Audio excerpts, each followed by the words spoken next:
Here it is again for your viewing pleasure and as read by Fox News contributor and Times of London American editor Gerard Baker. And it came to pass in the 8th year of the reign of the evil Bush the Younger, the ignorant, when the whole land from the Arabian desert to the shores of the Great Lakes had been laid barren, that a child appeared in the wilderness. The child was blessed in looks and intellect, scion of a famous family, offspring of a miraculous union, grandson of a typical white person and an African peasant. And yea, as he grew, the child walked in the path of righteousness, with only the occasional detour into the odd weed and a little blow. When he was 12 years old, they found him in the temple in the city of Chicago, arguing the finer points of community organization with the prophet Jeremiah and the elders.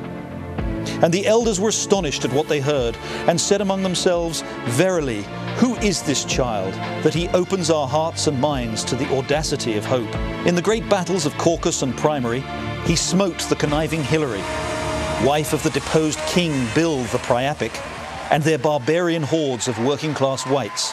And so it was, in the fullness of time, before the harvest month of the appointed year, the child ventured forth, for the first time, to bring the light unto all the world.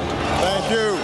He travelled fleet of foot and light of camel, with a small retinue that consisted only of his loyal disciples from the tribe of the Media.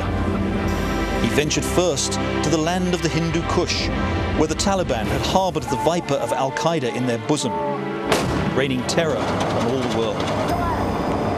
And the child spake, and the tribes of NATO immediately loosed the caveats that had previously bound them. And in the great battle that ensued, the forces of the light were triumphant. For as long as the child stood with his arms raised aloft, the enemy suffered great blows, and the threat of terror was no more. From there he went forth to Mesopotamia, where he was received by the great ruler Al-Maliki. And Al-Maliki spake unto him, and blessed his 16-month troop withdrawal plan, even as the imperial warrior Petreius tried to destroy it. And lo, in Mesopotamia a miracle occurred.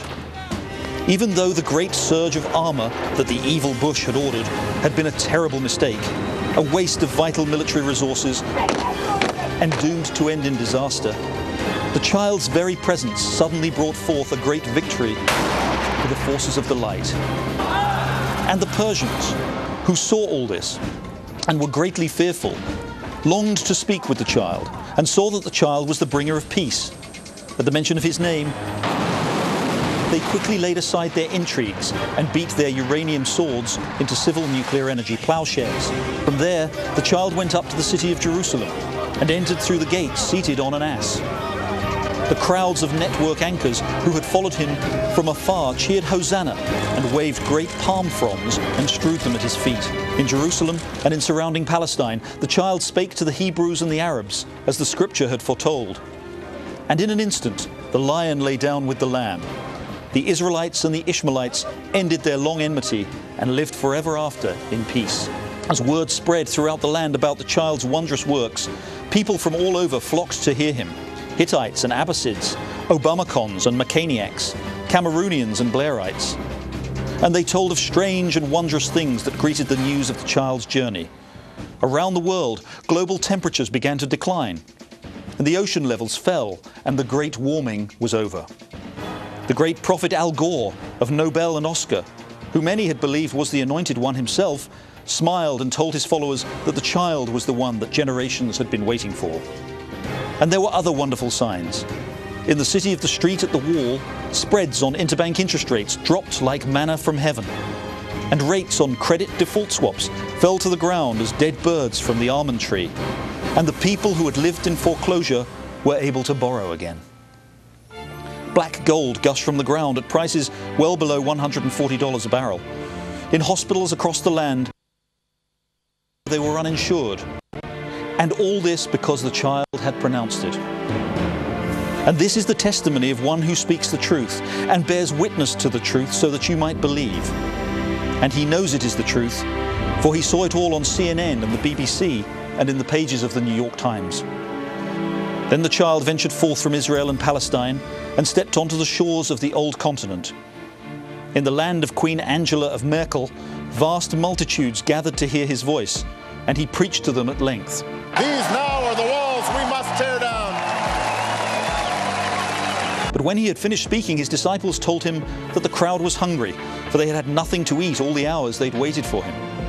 And so the child told his disciples to fetch some food, but all they had was 5 loaves and a couple of frankfurters.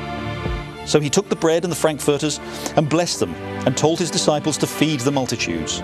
And when all had eaten their fill, the scraps filled 12 baskets. Thence he travelled west to Mount Sarkozy. Even the beauteous Princess Carla of the tribe of the Bruni was struck by awe, and she was great in love with the child, but he was tempted not. On the 7th day, he walked across the channel of the Angles to the ancient land of the Hooligans. There he was welcomed with open arms by the once great prophet Blair and his successor, Gordon the Leper, and his successor, David the Golden One. And suddenly, with the men, appeared the archangel Gabriel and the whole host of the heavenly choir, ranks of cherubim and seraphim, all praising God and singing, "Yes, we can."